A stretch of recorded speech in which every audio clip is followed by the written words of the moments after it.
Social science ਵਿੱਚ ਤੁਹਾਡਾ ਸਵਾਗਤ ਹੈ। ਅੱਜ ਅਸੀਂ ਭਾਰਤੀ ਨਾਗਰਿਕ ਦੇ ਮੌਲਿਕ ਅਧਿਕਾਰ fundamental right of Indian citizen ਬਾਰੇ ਗੱਲ ਕਰਦੇ ਹਾਂ। ਇਹ ਸਾਡੇ ਸੰਵਿਧਾਨ ਦਾ ਬਹੁਤ ਮਹੱਤਵਪੂਰਨ ਭਾਗ ਹੈ।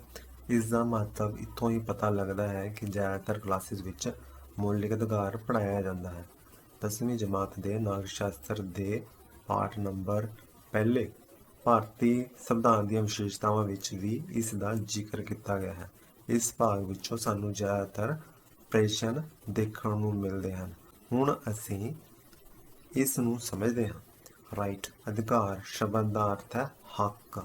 ਉਦਾਹਰਨ ਦੇ ਤੌਰ ਤੇ ਤੁਸੀਂ ਦੇਖ ਲਓ, ਜਿਸ ਹੱਕ ਨਾਲ ਅਸੀਂ ਆਪਣੇ ਘਰ ਵਿੱਚ ਰਹਿੰਦੇ ਹਾਂ ਉਸੇ ਹੱਕ ਨਾਲ ਅਸੀਂ ਕਿਸੇ ਦੂਜੇ ਦੇ ਘਰ ਨਹੀਂ ਰਹਿ ਸਕਦੇ। ਅਗਰ ਅਸੀਂ ਆਪਣੇ ਕਿਸੇ ਦੋਸਤ ਦੇ ਘਰ ਜਾਈਏ ਤਾਂ ਅਸੀਂ ਉਸ ਹੱਕ ਨਾਲ ਸੁਤੰਤਰਤਾ ਨਾਲ ਉਸਦੇ ਘਰ ਨਹੀਂ ਰਹਿ ਸਕਦੇ ਜਿੰਨੇ ਅਧਿਕਾਰ ਨਾਲ ਸੁਤੰਤਰਤਾ ਨਾਲ ਅਸੀਂ ਆਪਣੇ ਘਰ ਰਹਿੰਦੇ ਹਾਂ। ਇਸ ਤਰ੍ਹਾਂ ਸਾਨੂੰ ਪਤਾ ਲੱਗਦਾ ਹੈ ਕਿ ਵਿਦੇਸ਼ੀਆਂ ਨੂੰ ਉਹ ਸਾਰੇ ਅਧਿਕਾਰ ਪ੍ਰਾਪਤ ਨਹੀਂ ਹੁੰਦੇ ਜੋ ਕਿ ਉਸ ਦੇਸ਼ ਦੇ ਨਾਗਰਿਕ ਨੂੰ ਪ੍ਰਾਪਤ ਹੁੰਦੇ ਹਨ। ਇਸ ਦੇ ਲਾਭ ਕੀ ਹਨ? ਜੇਕਰ ਇਹ ਅਧਿਕਾਰ ਨਾ ਮਿਲੇ ਹੁੰਦੇ, ਸਾਡਾ ਸਮਾਜਿਕ, ਧਾਰਮਿਕ, ਸਰੀਰਕ ਤੇ ਮਾਨਸਿਕ ਵਿਕਾਸ ਸਹੀ ਅਰਥਾਂ ਵਿੱਚ ਨਹੀਂ ਹੋ ਸਕਦਾ ਸੀ। ਅਧਿਕਾਰ ਨਾਲ ਹੀ ਵਿਅਕਤੀ ਨੂੰ ਖੁਸ਼ਹਾਲੀ, ਉੱਨਤੀ, ਸਨਮਾਨ, ਸਰਵਪੱਖੀ ਵਿਕਾਸ ਹੁੰਦਾ ਹੈ ਅਤੇ ਸਮਾਜ ਦੀ ਉੱਨਤੀ ਹੁੰਦੀ ਹੈ। ਇਸ ਸਭ ਦੇ ਨਾਲ ਹੀ ਦੇਸ਼ ਤਰੱਕੀ ਕਰਦਾ ਹੈ। ਭਾਰਤੀ ਸੰਵਿਧਾਨ ਨੇ ਨਾਗਰਿਕਾਂ ਦੀ ਸਮੁੱਚੀ ਸ਼ਖਸੀਅਤ ਦੇ ਵਿਕਾਸ ਲਈ 6 ਮੌਲਿਕ ਅਧਿਕਾਰ ਪ੍ਰਦਾਨ ਕੀਤੇ ਹਨ, ਜੋ ਕਿ ਭਾਰਤੀ ਸੰਵਿਧਾਨ ਦੇ ਭਾਗ ਨੰਬਰ 3 ਤੇ ਅਨੁਛੇਦ ਨੰਬਰ 14 ਤੋਂ 32 ਦੇ ਵਿੱਚ ਦਰਜ ਹਨ। ਪਹਿਲਾਂ ਸਾਡੇ 7 ਅਧਿਕਾਰ ਸੀ, ਪਰ ਇੱਕ ਅਧਿਕਾਰ ਖਤਮ ਕੀਤਾ ਗਿਆ। ਉਹ ਅਧਿਕਾਰ ਹੈ ਸੰਪੱਤੀ ਜਾਂ ਜਾਇਦਾਦ ਦਾ ਅਧਿਕਾਰ। 44ਵੀਂ ਸੋਧ ਰਾਹੀਂ ਇਸ ਅਧਿਕਾਰ ਨੂੰ ਮੌਲਿਕ ਅਧਿਕਾਰਾਂ ਦੇ ਵਿੱਚੋਂ ਖਤਮ ਕਰਕੇ ਇਸ ਨੂੰ ਕਾਨੂੰਨੀ ਅਧਿਕਾਰ ਬਣਾ ਦਿੱਤਾ ਗਿਆ। ਹੁਣ ਅਸੀਂ ਇਹਨਾਂ 6 ਅਧਿਕਾਰਾਂ ਦੇ ਬਾਰੇ ਜਾਣਾਂਗੇ। ਇਹ ਬਹੁਤ ਆਸਾਨ ਹਨ, ਪਰ ਜੇ ਫਿਰ ਵੀ ਕਿਸੇ ਨੂੰ ਇਸ ਨੂੰ ਯਾਦ ਕਰਨ ਵਿੱਚ ਮੁਸ਼ਕਲ ਆਉਂਦੀ ਹੈ ਤਾਂ ਆਖਿਰ ਵਿੱਚ ਇਸ ਨੂੰ ਯਾਦ ਕਰਨ ਦਾ ਇੱਕ ਆਸਾਨ ਢੰਗ ਹੈ। ਸਾਡਾ ਪਹਿਲਾ ਅਧਿਕਾਰ ਹੈ ਸਮਾਨਤਾ ਦਾ ਅਧਿਕਾਰ, ਰਾਈਟ ਟੂ ਇਕੁਐਲਿਟੀ। ਸਮਾਨ ਸ਼ਬਦ ਹੀ ਦੱਸਦਾ ਹੈ ਸਮਾਨ। ਅਸੀਂ ਸਾਰੇ ਸਮਾਨ ਹਾਂ, ਸਾਡੇ ਵਿੱਚ ਕੋਈ ਫਰਕ ਨਹੀਂ ਹੈ। ਅਸੀਂ ਕਿਸ ਦੇ ਅੱਗੇ ਸਮਾਨ ਹਾਂ? ਕਾਨੂੰਨ ਦੇ ਅੱਗੇ ਸਮਾਨ ਹਾਂ। ਚਾਹੇ ਕੋਈ ਵੀ ਧਰਮ ਹੋਏ, ਨਸਲ ਹੋਏ, ਜਾਤ ਹੋਏ, ਪੁਰਸ਼ ਇਸਤਰੀ ਹੋਏ, ਅਮੀਰ ਹੋਏ, ਗਰੀਬ ਹੋਏ, ਅਸੀਂ ਕਾਨੂੰਨ ਦੇ ਸਾਹਮਣੇ ਬਰਾਬਰ ਹਾਂ। ਕਾਨੂੰਨ ਇਹ ਨਹੀਂ ਦੇਖਦਾ ਕਿ ਇਹ ਅਮੀਰ ਹੈ ਤਾਂ ਇਸ ਨੂੰ ਛੱਡ ਦਿੱਤਾ ਜਾਏ। ਸਾਡੇ ਦੇਸ਼ ਵਿੱਚ ਕਈ ਉਦਾਹਰਨਾਂ ਮਿਲਦੀਆਂ ਨੇ। ਜੇ ਕੋਈ ਅਮੀਰ ਵਿਅਕਤੀ ਵੀ ਅਪਰਾਧ ਕਰਦਾ ਤਾਂ ਉਸ ਨੂੰ ਉਸਦੀ ਸਜ਼ਾ ਮਿਲਦੀ ਹੈ। ਸਾਡੇ ਦੇਸ਼ ਦਾ ਇੱਕ ਐਕਟਰ ਹੈ ਜਿਸ ਨੇ ਕਾਲੇ ਹਿਰਨ ਦਾ ਸ਼ਿਕਾਰ ਕੀਤਾ ਸੀ ਤਾਂ ਕੋਰਟ ਨੇ ਉਸ ਨੂੰ ਉਸਦੀ ਸਜ਼ਾ ਦਿੱਤੀ ਹੈ। ਉਸਨੇ ਇਹ ਨਹੀਂ ਦੇਖਿਆ ਕਿ ਅਮੀਰ ਬੰਦਾ ਤਾਂ ਇਸ ਨੂੰ ਛੱਡ ਦਿੱਤਾ ਜਾਏ। ਇਸ ਲਈ ਕਾਨੂੰਨ ਦੇ ਸਾਹਮਣੇ ਸਾਰੇ ਬਰਾਬਰ ਹੈ। ਵਿਤਕਰੇ ਦੀ ਮਨਾਹੀ, ਕਿਸੇ ਨਾਲ ਕੋਈ ਵੀ ਵਿਤਕਰਾ ਨਹੀਂ ਕੀਤਾ ਜਾ ਸਕਦਾ। ਉਹੀ ਗੱਲ ਹੈ, ਨਸਲ ਦੇ ਆਧਾਰ ਤੇ, ਧਰਮ ਦੇ ਆਧਾਰ ਤੇ, ਜਾਤ ਦੇ ਆਧਾਰ ਤੇ, ਪੁਰਸ਼ ਇਸਤਰੀ ਜਾਂ ਅਮੀਰ ਗਰੀਬ ਦੇ ਆਧਾਰ ਤੇ ਕਿਸੇ ਨਾਲ ਕੋਈ ਵਿਤਕਰਾ ਨਹੀਂ ਕੀਤਾ ਜਾ ਸਕਦਾ। ਅਗਲਾ ਹੈਗਾ ਅਫਸਰ ਦੀ ਸਮਾਨਤਾ। ਅਫਸਰ ਨੌਕਰੀ ਲੈਣ ਲਈ, ਅਹੁਦਾ ਲੈਣ ਲਈ ਸਭ ਨਾਲ ਕੋਈ ਵੀ ਭੇਦਭਾਵ ਨਹੀਂ ਕੀਤਾ ਜਾ ਸਕਦਾ। ਸਭ ਨਾਲ ਸਮਾਨਤਾ ਦਿੱਤੀ ਜਾਏਗੀ। ਸਭ ਨੂੰ ਸਮਾਨਤਾ ਦਿੱਤੀ ਜਾਏਗੀ ਕਿ ਅਗਰ ਕੋਈ ਵੀ ਆਪਣੀ ਨੌਲੇਜ ਦੇ ਨਾਲ ਕੋਈ ਵੀ ਅਹੁਦਾ ਲੈ ਸਕਦਾ, ਕਿਸੇ ਵੀ ਪਦਵੀ ਤੱਕ ਉਹ ਆ ਸਕਦਾ। ਅਗਲਾ ਪੁਆਇੰਟ ਹੈ ਛੂਤ-ਛਾਤ ਦੀ ਮਨਾਹੀ। ਛੂਤ-ਛਾਤ ਇਹ ਬਹੁਤ ਹੀ ਵੱਡੀ ਬੁਰਾਈ ਸੀ ਜਿਸ ਨੂੰ ਬਿਲਕੁਲ ਖਤਮ ਕੀਤਾ ਗਿਆ। ਇਸ ਵਿੱਚ ਕੀ ਸੀ? ਸਾਡੇ ਦੇਸ਼ ਵਿੱਚ ਇੱਕ ਬਹੁਤ ਵੱਡੇ ਵਰਗ ਦੇ ਨਾਲ ਇਹ ਭੇਦਭਾਵ ਕੀਤਾ ਜਾਂਦਾ ਸੀ। ਉਸਨੂੰ ਛੂਹਣਾ ਵੀ ਪਾਪ ਸਮਝਿਆ ਜਾਂਦਾ ਸੀ। ਛੂਤ-ਛਾਤ ਦੀ ਫਿਰ ਰੋਕ ਲਾਈ ਗਈ, ਇਸ ਤੇ ਮਨਾਹੀ ਕੀਤੀ ਗਈ। ਅਗਲਾ ਪੁਆਇੰਟ ਹੈ ਉਪਾਧੀਆਂ ਜਾਂ ਖਿਤਾਬਾਂ ਦੀ ਸਮਾਪਤੀ। ਅੰਗਰੇਜ਼ ਸਰਕਾਰ ਉਸ ਸਮੇਂ ਉਪਾਧੀਆਂ ਦਿੰਦੀ ਸੀ, ਖਿਤਾਬ ਦਿੰਦੀ ਸੀ, ਜਿਸ ਵਿੱਚ ਜਿਵੇਂ ਕਿ ਰਾਏ ਬਹਾਦਰ, ਖਾਨ ਬਹਾਦਰ, ਦੀਵਾਨ ਬਹਾਦਰ ਆਦਿ ਦਿੰਦੀ ਸੀ। ਇਸ ਨੂੰ ਬਿਲਕੁਲ ਹੀ ਖਤਮ ਕੀਤਾ ਗਿਆ। ਹੁਣ ਰਾਸ਼ਟਰਪਤੀ ਸੈਨਿਕ ਅਤੇ ਸਾਹਿਤਕ ਉਪਾਧੀਆਂ ਖਿਤਾਬ ਦਿੰਦੇ ਆ। ਇਸ ਤੋਂ ਇਲਾਵਾ ਕੋਈ ਵੀ ਉਪਾਧੀ ਨਹੀਂ ਦਿੱਤੀ ਜਾਂਦੀ। ਸਾਡਾ ਅਗਲਾ ਅਧਿਕਾਰ ਹੈ ਆਜ਼ਾਦੀ ਦਾ ਅਧਿਕਾਰ। ਸਾਡਾ ਇਹ ਜਿਹੜਾ ਅਧਿਕਾਰ ਹੈ ਰਾਈਟ ਟੂ ਫਰੀडम, ਸ਼ਬਦ ਦੱਸਦਾ ਆਜ਼ਾਦੀ। ਪਰ ਸਾਡੇ ਦਿਮਾਗ 'ਚ ਗੱਲ ਆਉਂਦੀ ਹੈ ਕਿ ਅਸੀਂ ਤਾਂ 1947 ਦੇ ਵਿੱਚ ਆਜ਼ਾਦ ਹੋ ਗਏ ਸੀ, ਤਾਂ ਇਹ ਕਿਹੜੀ ਆਜ਼ਾਦੀ ਹੈ? ਇਹ ਆਜ਼ਾਦੀ ਹੈ ਭਾਸ਼ਣ ਦੇਣ ਦੀ। ਅਸੀਂ ਇਹ ਭਾਸ਼ਣਾਂ ਰਾਹੀਂ ਆਪਣੇ ਵਿਚਾਰ ਪ੍ਰਗਟ ਕਰ ਸਕਦੇ ਹਾਂ, ਸਰਕਾਰ ਨੂੰ, ਲੋਕਾਂ ਨੂੰ ਦੱਸ ਸਕਦੇ ਹਾਂ ਕਿਸ ਤਰ੍ਹਾਂ ਉਹਨਾਂ ਦੇ ਹੱਕਾਂ ਦਾ ਨੁਕਸਾਨ ਕੀਤਾ ਜਾ ਰਿਹਾ। ਸਾਡੇ ਭਾਸ਼ਣ ਭੜਕਾਊ ਨਹੀਂ ਹੋਣੇ ਚਾਹੀਦੇ, ਐਵੇਂ ਨਾ ਹੋਵੇ ਕਿ ਸਾਡੇ ਭਾਸ਼ਣਾਂ ਦੇ ਨਾਲ ਕੋਈ ਦੰਗਾ ਫਸਾਦ ਹੋ ਜਾਵੇ। ਅਗਲਾ ਪੁਆਇੰਟ ਹੈ ਸੰਘ। ਸਮੂਹ ਜਾਂ ਸੰਘ ਬਣਾਉਣ ਦੀ ਪੂਰੀ ਆਜ਼ਾਦੀ ਹੈ। ਇਹ ਸੰਘ ਸਮੂਹ ਬਣ ਕੇ ਆਪਣੇ ਵਿਚਾਰਾਂ ਦੇ ਨਾਲ ਲੋਕਾਂ ਨੂੰ, ਸਰਕਾਰਾਂ ਨੂੰ ਦੱਸ ਸਕਦਾ ਹੈ ਕਿ ਕਿਸ ਤਰ੍ਹਾਂ ਉਹਨਾਂ ਦੇ ਕਿਸ ਅਧਿਕਾਰ ਨੂੰ ਨੁਕਸਾਨ ਪਹੁੰਚਾਇਆ ਜਾ ਰਿਹਾ ਹੈ। ਇਕੱਤਰ ਹੋਣ ਦਾ ਅਧਿਕਾਰ। ਹਥਿਆਰਾਂ ਤੋਂ ਬਿਨਾਂ ਸ਼ਾਂਤੀਮਈ ਢੰਗ ਦੇ ਨਾਲ ਇਕੱਤਰ ਹੋਇਆ ਜਾ ਸਕਦਾ ਤੇ ਆਪਣੇ ਭਾਸ਼ਣਾਂ ਦੇ ਨਾਲ, ਵਿਚਾਰਾਂ ਦੇ ਨਾਲ ਸਰਕਾਰ ਨੂੰ, ਲੋਕਾਂ ਨੂੰ ਆਪਣੇ ਹੱਕਾਂ ਬਾਰੇ ਨੂੰ ਦੱਸਿਆ ਜਾ ਸਕਦਾ ਕਿਸ ਤਰ੍ਹਾਂ ਉਸ ਸਮੇਂ ਦੀ ਸਰਕਾਰ ਉਹਨਾਂ ਦੇ ਅਧਿਕਾਰਾਂ ਨੂੰ ਨੁਕਸਾਨ ਪਹੁੰਚਾ ਰਹੀ ਹੈ। ਕਾਰੋਬਾਰ ਦਾ ਅਧਿਕਾਰ।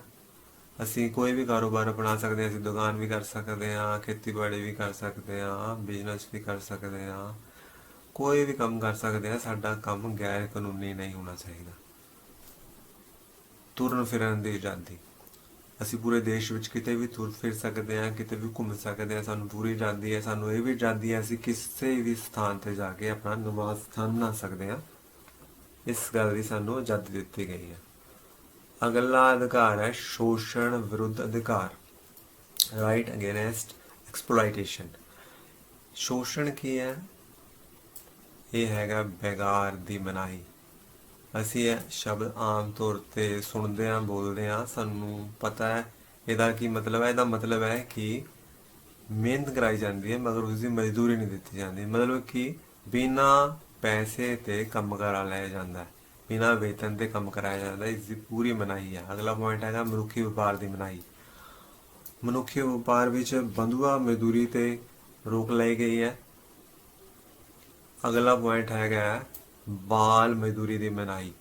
14 ਸਾਲ ਤੋਂ ਘੱਟ ਉਮਰ ਦੇ ਬੱਚਿਆਂ ਤੋਂ ਕਾਰਖਾਨੇ ਵਿੱਚ ਕੰਮ ਨਹੀਂ ਕਰਾਇਆ ਜਾ ਸਕਦਾ। ਅਗਰ ਜੇ ਕੋਈ ਕਾਰਖਾਨੇ ਦਾ ਮਾਲਕ ਕਿਸੇ ਛੋਟੇ ਬੱਚੇ ਤੋਂ, ਜਿਹੜਾ 14 ਸਾਲ ਤੋਂ ਛੋਟਾ ਹੈ, ਉਸ ਤੋਂ ਕੰਮ ਕਰਾਉਂਦਾ ਤਾਂ ਉਸ ਨੂੰ ਕਾਨੂੰਨ ਮੁਤਾਬਕ ਉਸ ਦੀ ਸਜ਼ਾ ਦਿੱਤੀ ਜਾਂਦੀ ਹੈ। ਅਗਲਾ ਅਧਿਕਾਰ ਹੈ ਸਾਡਾ ਧਾਰਮਿਕ ਸੁਤੰਤਰਤਾ ਦਾ ਅਧਿਕਾਰ।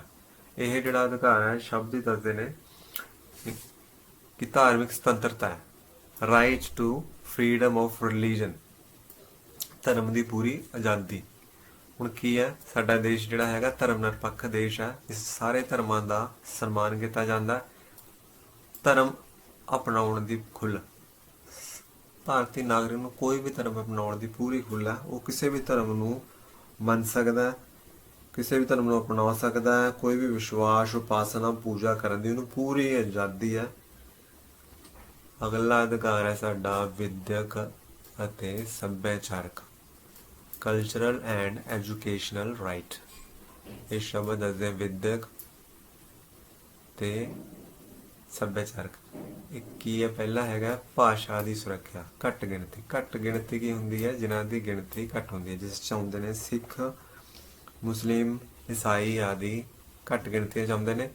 ਇਹਨਾਂ ਸੰਪਰਦਾਇਆਂ ਨੂੰ ਆਪਣੀ ਭਾਸ਼ਾ ਨੂੰ, ਲਿਪੀ ਨੂੰ, ਸੱਭਿਆਚਾਰ ਨੂੰ ਬਚਾਉਣ ਲਈ, ਉਹਨਾਂ ਦੇ ਵਿਕਾਸ ਲਈ ਅਧਿਕਾਰ ਮਿਲਿਆ ਹੋਇਆ। ਦੂਜਾ ਪੁਆਇੰਟ ਹੈਗਾ ਵਿਦਿਅਕ ਸੰਸਥਾਵਾਂ। ਘੱਟ ਗਿਣਤੀ। ਜਿਹੜੇ ਘੱਟ ਗਿਣਤੀ ਨੇ ਉਹ ਆਪਣੇ ਧਰਮ ਦੇ ਵਿਕਾਸ ਲਈ, ਭਾਸ਼ਾ ਦੇ ਵਿਕਾਸ ਲਈ, ਲਿਪੀ ਦੇ ਵਿਕਾਸ ਲਈ, ਸੱਭਿਆਚਾਰ ਦੇ ਵਿਕਾਸ ਲਈ ਵਿਦਿਅਕ ਸੰਸਥਾਨ ਖੋਲ੍ਹ ਸਕਦੇ ਨੇ। ਇਹਦਾ ਉਹਨਾਂ ਨੂੰ ਅਧਿਕਾਰ ਮਿਲਿਆ ਹੋਇਆ ਹੈ। ਸਾਡਾ ਜਿਹੜਾ 6ਵਾਂ ਅਧਿਕਾਰ ਹੈ ਉਹ ਹੈਗਾ ਸੰਵਿਧਾਨਿਕ ਉਪਚਾਰਾਂ ਦਾ ਅਧਿਕਾਰ, ਰਾਈਟ ਟੂ ਕੰਸਟੀਟਿਊਸ਼ਨਲ ਰੈਮਡੀਜ਼। ਇਹ ਅਧਿਕਾਰ ਬਹੁਤ ਹੀ ਇੰਪੋਰਟੈਂਟ ਹੈ। ਇਸ ਵਿੱਚ ਕੀ ਹੈ? ਅਦਾਲਤਾਂ ਵਿੱਚ ਜਾਣ ਦਾ ਅਧਿਕਾਰ ਹੈ। ਇਸ ਵਿੱਚ ਜੇ ਸਾਡਾ ਕੋਈ ਅਧਿਕਾਰ ਸਾਨੂੰ ਨਹੀਂ ਮਿਲਦਾ, ਸਾਡੇ ਕਿਸੇ ਅਧਿਕਾਰ ਦਾ ਨੁਕਸਾਨ ਹੋ ਰਿਹਾ, ਤਾਂ ਅਸੀਂ ਅਦਾਲਤਾਂ ਵਿੱਚ ਜਾ ਕੇ ਉਸ ਅਧਿਕਾਰ ਨੂੰ ਪ੍ਰਾਪਤ ਕਰ ਸਕਦੇ ਹਾਂ। ਡਾਕਟਰ ਭੀਮ ਰਾਓ ਅੰਬੇਦਕਰ, ਜਿਨ੍ਹਾਂ ਨੂੰ ਫਾਦਰ ਆਫ ਇੰਡੀਅਨ ਕੰਸਟੀਟਿਊਸ਼ਨ, ਭਾਰਤੀ ਸੰਵਿਧਾਨ ਦਾ ਪਿਤਾਮਾ ਕਿਹਾ ਜਾਂਦਾ, ਉਹਨਾਂ ਨੇ ਇਸ ਅਧਿਕਾਰ ਨੂੰ ਹਾਰਟ ਐਂਡ ਸੋਲ ਕਿਹਾ ਹੈ, ਦਿਲ ਅਤੇ ਆਤਮਾ ਕਿਹਾ ਹੈ। ਦਿਲ, ਆਤਮਾ ਬਾਕੀ ਬਹੁਤ ਹੀ ਇੰਪੋਰਟੈਂਟ ਅਧਿਕਾਰ ਹੈ ਇਹ, ਜਿਸ ਨਾਲ ਇੱਕ ਨਾਗਰਿਕ ਆਪਣਾ ਜਿਹੜਾ ਅਧਿਕਾਰ ਉਸਨੂੰ ਨਹੀਂ ਮਿਲ ਰਿਹਾ ਉਸ ਨੂੰ ਪ੍ਰਾਪਤ ਕਰਨ ਲਈ ਉਹ ਕੋਰਟ ਵਿੱਚ ਜਾ ਸਕਦਾ ਤੇ ਉਸ ਅਧਿਕਾਰ ਨੂੰ ਪ੍ਰਾਪਤ ਕਰ ਸਕਦਾ। ਹੁਣ ਇਸ ਦੀ ਆਪਾਂ ਰਿਵੀਜ਼ਨ ਕਰਦੇ ਹਾਂ। ਆਜ਼ਾਦੀ, ਆਜ਼ਾਦੀ ਮਤਲਬ ਫਰੀडम, ਸਾਨੂੰ ਪੂਰੀ ਆਜ਼ਾਦੀ ਹੈ, ਅਸੀਂ ਕੋਈ ਵੀ ਕੰਮ ਕਰ ਸਕਦੇ ਹਾਂ, ਆਪਣੇ ਵਿਚਾਰ ਪ੍ਰਗਟ ਕਰ ਸਕਦੇ ਹਾਂ, ਸਾਡੇ ਵਿਚਾਰ ਬਸ ਭੜਕਾਊ ਨਹੀਂ ਹੋਣੇ ਚਾਹੀਦੇ, ਕੱਟੜਵਾਦੀ ਨਹੀਂ ਹੋਣੇ ਚਾਹੀਦੇ, ਐਸਾ ਨਾ ਹੋਵੇ ਕਿ ਉਸ ਨਾਲ ਕੋਈ ਦੰਗੇ ਹੋ ਜਾਣ, ਐਜਾ ਨਹੀਂ ਹੋਣਾ ਚਾਹੀਦਾ। ਸੰਘ ਬਣਾਉਣ ਦੀ ਆਜ਼ਾਦੀ ਹੈ ਸਾਨੂੰ। ਉਸ ਤੋਂ ਬਾਅਦ ਆਉਂਦਾ ਧਾਰਮਿਕ, ਰਿਲੀਜਨ, ਸਾਨੂੰ ਧਾਰਮਿਕ ਤੌਰ ਤੇ ਪੂਰੀ ਆਜ਼ਾਦੀ ਹੈ, ਕਿਸੇ ਵੀ ਧਰਮ ਨੂੰ ਅਪਣਾ ਸਕਦੇ ਹਾਂ, ਵਿਸ਼ਵਾਸ, ਉਪਾਸਨਾ, ਪੂਜਾ ਦੀ ਪੂਰੀ ਆਜ਼ਾਦੀ ਹੈ ਅਸੀਂ। ਉਸ ਤੋਂ ਬਾਅਦ ਅਗਲਾ ਅਧਿਕਾਰ ਹੈ ਸ਼ੋਸ਼ਣ ਵਿਰੁੱਧ, ਐਕਸਪਲੋਇਟੇਸ਼ਨ ਅਗੇਂਸਟ। 14 ਸਾਲ ਤੋਂ ਛੋਟੇ ਬੱਚੇ ਤੋਂ ਕੋਈ ਵੀ ਕਾਰਖਾਨੇ ਵਿੱਚ ਕੰਮ ਕਰਾਉਂਦਾ ਤਾਂ ਉਸ ਕਾਰਖਾਨੇ ਦੇ ਮਾਲਕ ਨੂੰ ਉਸਦੀ ਸਜ਼ਾ ਮਿਲਦੀ ਹੈ।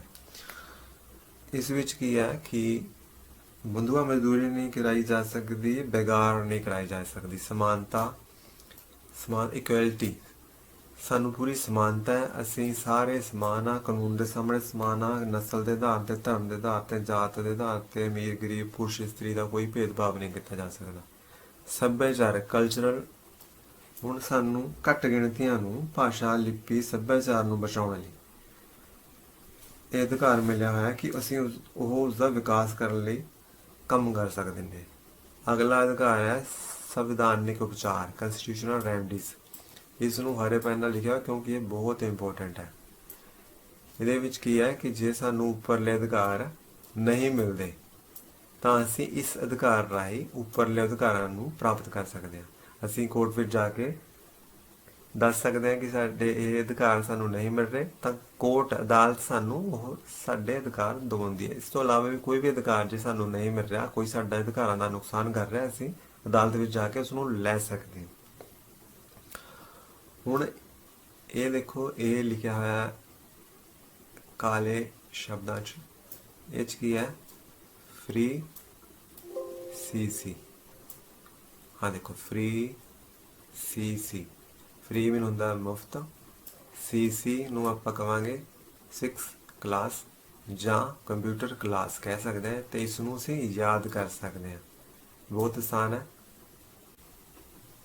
ਦੇਖੋ, ਫ੍ਰੀ ਸੀ। तो देखो फ्री सी इस विच की है